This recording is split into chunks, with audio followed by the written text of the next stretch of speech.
This module discusses receiving and documenting in-kind donations at the Ronald McDonald House of Ann Arbor.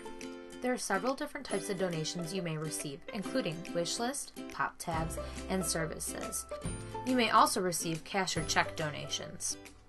This is an example of what the in-kind donation form looks like. Starting at the top, you want to make sure that the donor fills this out.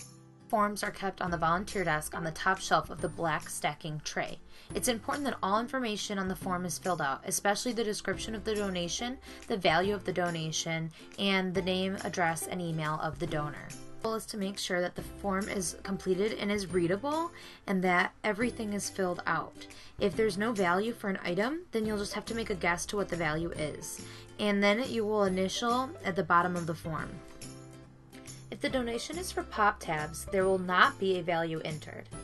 If the donor refuses to fill out a form, then you can fill one out for them and title it Anonymous. Still include a value unless it's pop tabs. When tickets to events are donated, copies of the tickets need to be made and attached to the donation form. Tickets need to be handled by managers, so volunteers should get a manager to accept the tickets that are brought into the office. When receiving a cash donation, have the donor fill out a cash envelope, which is located on the top left drawer of the volunteer desk next to the manager's office.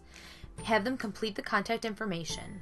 Cash and checks are to be inserted into the envelope and sealed and made payable to Ronald McDonald House Charities of Ann Arbor. Credit cards can be run by house managers. If they are not available, a donor can fill out the credit card information onto the envelope and include the card number, expiration date, and zip code.